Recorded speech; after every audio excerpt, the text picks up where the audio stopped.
आज की इस वीडियो में हम आप लोगों को जानकारी देंगे कि अगर आप एक सीएससी वीएलई हैं तो आप लोगों के लिए अच्छी खबर है। और अच्छी खबर सीएससी वीएलई के लिए क्यों है तो चलिए वो आप लोगों को दिखा दे रहा हूँ।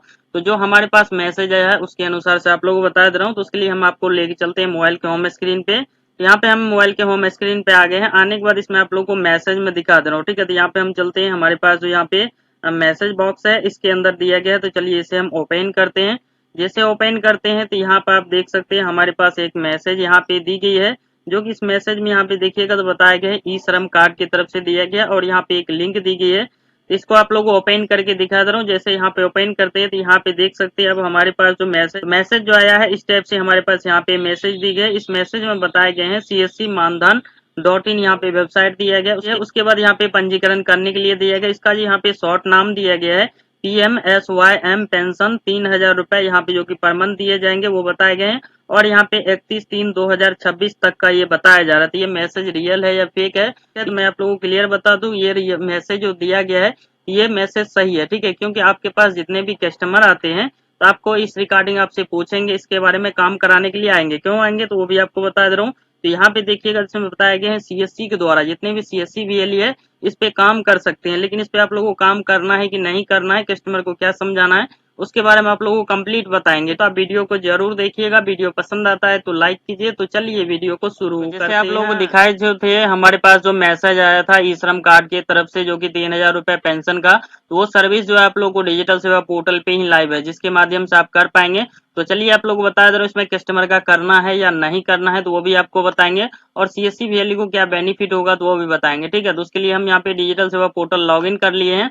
लॉगिन करने के बाद यहाँ पे मिल जाता है सर्च का ऑप्शन, इस पे आपको क्लिक करना है। यहाँ पे सर्च करना है LVM। ठीक है, जैसे आप यहाँ पे LVM सर्च करेंगे यहाँ पे CSC PM LVM देखने के लिए मिल जाता है। तो इसी वाले ऑप्शन पे क्लिक करना है। यहीं से आप जो कि कर सकते हैं किसी भी कस्टमर का जो कि ऑनलाइन अप्लाई कर सकते हैं। ठीक, जैसे ही क्लिक किए तो यहाँ पे हमारे पास 3 ऑप्शन देखने के लिए मिला है।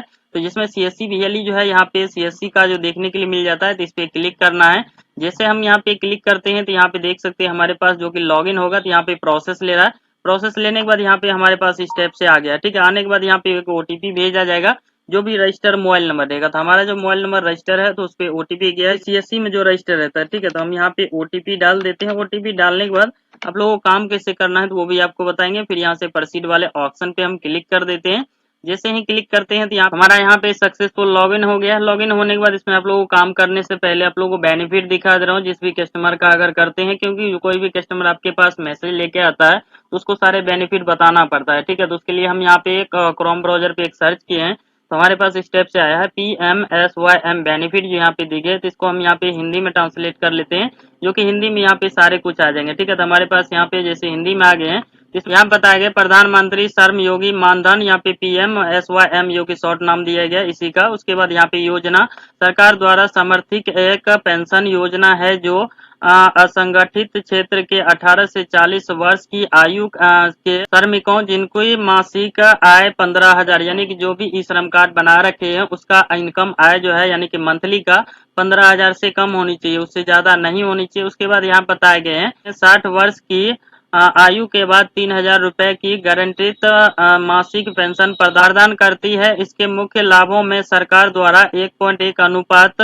में समान योगदान जीवन साथी के लिए 50% पारिवारिक पेंशन और योजना के बाहर निकलने के लचीले विकल्प भी शामिल है। यानी कि कोई भी कस्टमर के यहाँ से मानधन योजना के लिए अप्लाई कर देते हैं, वो अगर निकलना चाहता है तो वो भी निकल सकता है। ठीक है, तो इसके बारे में और जो बताए गए आप पहले पूरा कंप्लीट जान लीजिए।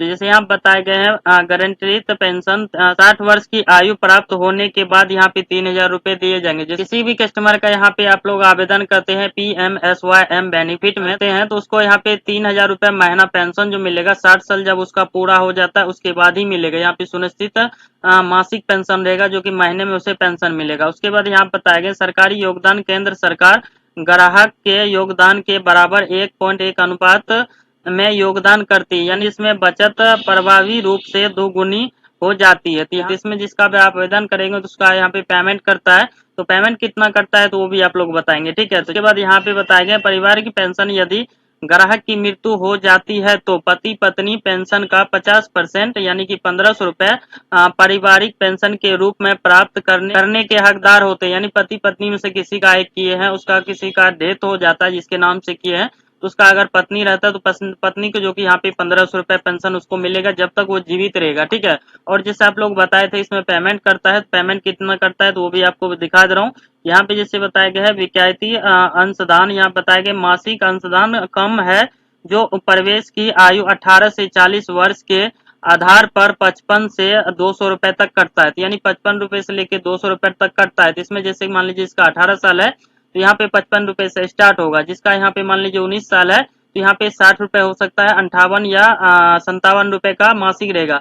जो टोटल जो कटेंगे तो यानी जैसे इसका 18 साल से किए हैं तो 18 साल से लेकर उसका जब तक 60 साल नहीं पूरा होता तब तक कटता है। ठीक है। अगर 40 साल का करते हैं तो 40 साल के बाद उसको 20 साल एज बचता है तो 20 साल उसका जो कि पेमेंट करता है जो कि 200 रुपए कटेंगे और सरकार के द्वारा 200 रुपए दिया जाता है, नहीं कि टोटल 400 रुपए दिए जाते हैं तो 20 साल टोटल कटते हैं। उसके बाद यहाँ पे जो कि 3000 रुपए का पेंशन जो है ये दिया जाएगा। ठीक है। उसके बाद यहाँ पे और नीचे जो बताए गए शैक्षिक यह योजना संगठित क्षेत्र के श्रमिकों के लिए शैक्षिक है। जो ई श्रम कार्ड धारक है उनके लिए ये है। ठीक है। जो ई श्रम कार्ड धारक नहीं है उसका आवेदन नहीं कर सकते, उसके लिए श्रम कार्ड बनाना ही पड़ेगा। ठीक है। उसके बाद यहाँ बताएगा आसान नामांकन सामयिक भारत सरकार में 3 लाख से अधिक मान्य केंद्रों यानी सीएससी के माध्यम से मानधन पोर्टल के माध्यम से यहाँ पे रजिस्ट्रेशन कर सकते हैं। यहाँ पे क्लियर आप लोगों को मैसेज में भी बताए थे कि सीएससी के द्वारा ही जो कि आवेदन करना होता है। जनरल भी अगर कोई करना चाहता है तो वो कर सकता है। तो अगर आप एक सीएससी भी ले तो आपके पास जरूर आएगा इसके बारे में पूछने के लिए, तो आप इसका जानकारी दे सकते हैं। उसके बाद यहाँ बताए गए समय से पहले निकासी, यानी किसी का आपने आवेदन कर दिए, मान लीजिए अगर कोई कस्टमर का अभी आपने किए 10 साल के बाद वो अगर पैसा को निकालना चाहता है या 10 साल से ऊपर तो उसको यहाँ पे जो कि बताए गए हैं आयु के बीच अपनी समस्या समाप्त कर देता है तो उसे बचत बैंक की ब्याज दर पर आसानी जमा राशि वापस मिल जाएगी। यानी बैंक का जो ब्याज दर मिलता है जैसे यहाँ पे बताया गया है बचत बैंक यानी कि सेविंग खाता के अनुसार यानी 3% सालाना के हिसाब से उसको बैंक अकाउंट में फिर से रिफंड कर दिया जाएगा अगर वो इसको बंद करना चाहता है तो। ठीक है। उसके बाद यहाँ बताया गया पात्रता कौन है इसके लिए, यहाँ जैसे बताया गया संगठित क्षेत्र का कार्य होना चाहिए यानी कि श्रम कार्ड धारक होना चाहिए। दूसरा यहाँ पे 18 से 40 साल के बीच एज होना चाहिए जिसका आप आवेदन करेंगे। मासिक आय उसका जो कि 15,000 से कम होनी चाहिए, ज्यादा नहीं होनी चाहिए, ज्यादा होगा तो नहीं कर पाएंगे। उसके बाद बताया कि इनमें से कोई भी बेनिफिट उसको मिलता है तो फिर इसके अंतर्गत ये अप्लाई नहीं कर सकता है। उसके बाद यहाँ बताएगा आयकर दाता नहीं होनी चाहिए यानी कि इनकम टैक्स जो कि पे नहीं करना चाहिए। इनकम टैक्स पे करता है तो फिर उसको नहीं होगा। तो अगर आप एक सीएससी वैली है, अगर आपके पास ऐसा मैसेज लेके आया तो उसको आपको करना चाहिए या नहीं करना चाहिए तो वो कस्टमर पे डिपेंड पड़ता है। ठीक है। मैं आप लोगों को ये क्लियर बताऊंगा कि अभी के टाइम में कोई 60 साल या 70 साल बहुत ज्यादा हो जाता है जो कि जी पाता है, उससे पहले ही जो कि वो चला जाता है। तो अगर कस्टमर बोलता है कि हमें करना चाहिए 60 साल से प्लस भी वो जीवित रह सकता है तो उसका आप यहाँ से कर सकते हैं। अगर आप करते हैं तो किस तरह से करना है तो वो आपको बता दे रहा हूँ। तो उसके लिए फिर से हम इसी पोर्टल पे आते हैं जहाँ से आपको रजिस्ट्रेशन करना है। उसके लिए यहाँ पे मिल जाता है सर्विसेज का ऑप्शन, तो इस पे आपको क्लिक करना है। जैसे ही क्लिक करेंगे तो यहाँ पे एनरोलमेंट का ऑप्शन आ रहा है, तो इस पे आपको क्लिक करना है। जैसे ही क्लिक करेंगे तो यहाँ पे मिल जाता है प्रधानमंत्री श्रम योगी मानधन योजना, तो इसी वाले ऑप्शन पे आपको क्लिक करना है। जैसा आप क्लिक करेंगे तो यहाँ पे पूछे गए हैं जिस भी कस्टमर का आप बनाते हैं तो उसके पास ई श्रम कार्ड है कि नहीं है। अगर नो करते हैं तो यहाँ पे आगे का प्रोसेस नहीं है तो आपको यस करना है, अगर नहीं रहता है तो उसको ई श्रम कार्ड बना देना। ठीक है। उसके बाद हम यहाँ से यस करते हैं। जैसे ही यस करेंगे तो यहाँ पे पर्सनल डिटेल आ जाते हैं, तो जो भी डिटेल रहता है तो यहाँ पे डालेंगे। जैसे यहाँ पे ई श्रम कार्ड का नंबर मांगा गया है, यूएन नंबर ई श्रम कार्ड पे ही देखने के लिए मिलता है तो वो यहाँ पे फिल करेंगे। उसके बाद यहाँ पे सब्सक्रिप्शन डेट ऑफ बर्थ पूछे जाते हैं जिसका आप आवेदन कर रहे हैं तो उसका क्या डेट ऑफ बर्थ है, तो यहाँ पे कैलेंडर हिसाब से कर सकते हैं। तो यहाँ पे बहुत सारे का ये कमेंट रहता है कि यहाँ पे हम डेट ऑफ बर्थ को चेंज कैसे करें। ठीक है।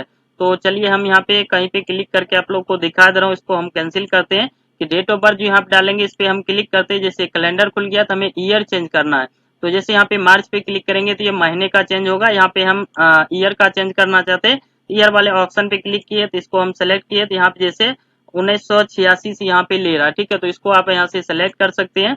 उसके बाद यहाँ पे आपको डेट और सेलेक्ट करना पड़ेगा। फिर यहाँ पे हम डेट सेलेक्ट कर दिए, मार्च ही रहने देते, ओके कर देते हैं। तो यहाँ पे देखिएगा तो ऑटोमेटिक ये आ गया। ठीक है। उसके बाद जो भी आधार कार्ड कस्टमर करेगा यहाँ पे फिल करेंगे, फिर यहाँ पे वेरीफाई करेंगे तो वेरीफाई हो जाएगा। उसके बाद यहाँ पे सब्सक्रिप्शन नाम पूछे गए हैं, तो जो भी कस्टमर का नाम रहता है तो यहाँ पे आपको टाइप करने की जरूरत नहीं है, आधार कार्ड के अनुसार ऑटोमेटिक ले लिया जाता है। फिर यहाँ पे आप लोगों को ईमेल आईडी एक डालना होता है, ठीक है। फिर यहाँ पे मोबाइल नंबर जो कस्टमर करेगा वो डालेंगे, फिर वेरीफाई करेंगे।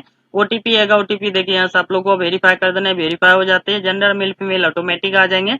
फिर यहाँ पे आपको आधार डिटेल मिल जाते हैं, तो इस पे क्लिक करेंगे, सभी स्टेट आपको देखने के लिए मिल जाता है। तो कस्टमर के अनुसार से यहाँ पे आपको स्टेट सेलेक्ट करना है, फिर डिस्ट्रिक्ट सेलेक्ट करेंगे, यहाँ पे पिन कोड जो रहेगा उसके आधार कार्ड में वो डालेंगे। फिर यहाँ पूछे गए हैं जिसका आप आवेदन करते हैं नॉर्थ ईस्ट रिलीजन रहता है तो यस करेंगे, नहीं तो आप यहाँ पे नो करेंगे। दोनों में से कोई करते हैं तो यहाँ पे कोई भी अदर ऑप्शन नहीं आता, तो हम यहाँ पे नो करते हैं। फिर यहाँ पे अदर मिल जाता है जिसमें कैटेगरी पूछे गए, तो कैटेगरी आप लोग ऊपर जो डालेंगे उसी अनुसार से यहाँ पे आएगा। फिर यहाँ पे सिलेक्शन ऑक्यूपेशन पूछे जाते हैं, तो वो यहाँ पे आपको डालना पड़ेगा क्या वर्क करते हैं, तो वो यहाँ पे डाल सकते हैं। तो हम यहाँ पे एग्रीकल्चर दे देते हैं। उसके बाद यहाँ बताए गए ये यहाँ पे जो सारे ये दिया गया है इन सभी का बेनिफिट उसके पास पहले से एक्टिव नहीं होनी चाहिए, एक्टिव रहता है तो नहीं कर पाएंगे। जैसे हम यहाँ पे यस करते थे, यहाँ पे इसके लिए एलिजिबल नहीं है तो हम यहाँ पे नो कर देते हैं। उसके बाद यहाँ पे टैक्स पेयर भी नहीं होना चाहिए, तो इसको भी नो करना है। फिर यहाँ पे इस कंडीशन को एक्सेप्ट करेंगे, नीचे आएंगे सबमिट करेंगे। जैसे आप सबमिट करते हैं उसके बाद यहाँ पे आपको मिल जाता है fill of the bank nominee detail. यहाँ पे बैंक डिटेल फिल करना पड़ेगा, नॉमिनी का जो डिटेल रहेगा वो फिल करेंगे। फिल करने के बाद फिर आगे सबमिट करेंगे। यहाँ पे एक मैंडेटरी फॉर्म निकलते हैं जिसपे आपको कस्टमर का सिग्नेचर कराना है। सिग्नेचर कराने के बाद फिर उसे आपको स्कैन करना है। स्कैन करने के बाद यहाँ पे मिल जाता है अपलोड करने का, तो उस फॉर्म को यहाँ से अपलोड कर देना है। जैसे आप अपलोड करेंगे तो यहाँ पे आपको पेमेंट कटाने के लिए बोला जाएगा। तो पेमेंट आप जो कि यहाँ से ऑनलाइन भी कटा सकते हैं या आप अपने डिजिटल सेवा पोर्टल से भी पेमेंट कटा सकते हैं। जैसे पेमेंट कटा देंगे इसके बारे में भी आप लोग बता ही चुका हूँ कि जैसे यहाँ पे 55 रुपए से लेके 200 रुपए तक हो सकता है एज के अनुसार, ठीक है। यहाँ पे जो 18 साल का एज का 55 रुपए से चालू होता है। उसे आप यहाँ से पेमेंट सक्सेसफुल हो जाता है तो यहाँ से आप लोग एक कार्ड जनरेट हो जाता है, तो उस कार्ड को प्रिंट करके कस्टमर को जो कि प्रोवाइड कर देनी है। और जो आपने बैंक डिटेल यहाँ पे मैंडेटरी फिल किए हैं उस बैंक अकाउंट से उसके एज अनुसार का जो नेक्स्ट मंथ से जो उसका पेमेंट कटना चालू हो जाएगा। जो भी एज रहता है उसके अनुसार जो कि मंथली बेस और यहाँ पे क्वार्टरली बेस भी होता है, हाफ क्वार्टरली बेस भी होता है। तो जिस अनुसार से सिलेक्ट करेंगे उस अनुसार से उसका कस्टमर का पेमेंट कटना चालू हो जाएगा। जैसे ही कस्टमर का 60 साल कंप्लीट हो जाते हैं जैसे यहाँ बताए गए हैं, तो 3000 रुपए मंथली पेंशन जो उसको मिलना स्टार्ट हो जाएगा। अगर मान लीजिए 60 साल के बाद अगर 65 साल हो जाता है उसके बाद वो गुजर जाता है तो उसका वाइफ जो होगी यानी पत्नी जो होगी तो 50% पत्नी को यहाँ पे जो कि दिया जाएगा 1500 रुपए मंथली, वो जो कि उसका ले सकता है जब तक वो जिंदा रहेगा। जैसे वो अभी डेथ कर जाता है तो फिर इसका पेंशन किसी को नहीं मिलेगा। और जितना भी पैसा यहाँ पे काटे जाते हैं तो 60 साल के बाद जो पेंशन मिलना चालू होता है तो उसमें कोई भी रिफंड पैसा नहीं मिलता है। 60 साल से पहले अगर आप यहाँ पे क्लोज करा लेते हैं तो जैसे यहाँ बताए गए बैंक बचत के हिसाब से बैंक अकाउंट में रिफंड दे दी जाती है। इस वीडियो में आप लोगों को कंप्लीट जानकारी दे दिया हूँ कि सभी को जो मैसेज आ रहा है ई श्रम कार्ड धारकों को 3000 रुपए पेंशन का, उसके बारे में करना चाहिए या नहीं करना चाहिए, करना है तो कैसे आप लोगों को करना है वो भी आप लोगों को कंप्लीट बता दिया हूँ। तो वीडियो आप लोगों को कैसा लगा हमें कमेंट में जरूर बताइए। और अगर आप लोगों को मन में सवाल या जवाब है तो हमारे कमेंट बॉक्स में कमेंट जरूर कीजिएगा, उस पर भी आप लोगों को प्रॉपर वीडियो बना के हम समझाने का कोशिश करेंगे। साथ ही साथ अपना स्टेट का नाम जरूर बताइएगा कि हमारी इस वीडियो को कौन से स्टेट से देख रहे हैं। तो मिलते हैं फिर अगली वीडियो के साथ, तब तक के लिए बाय।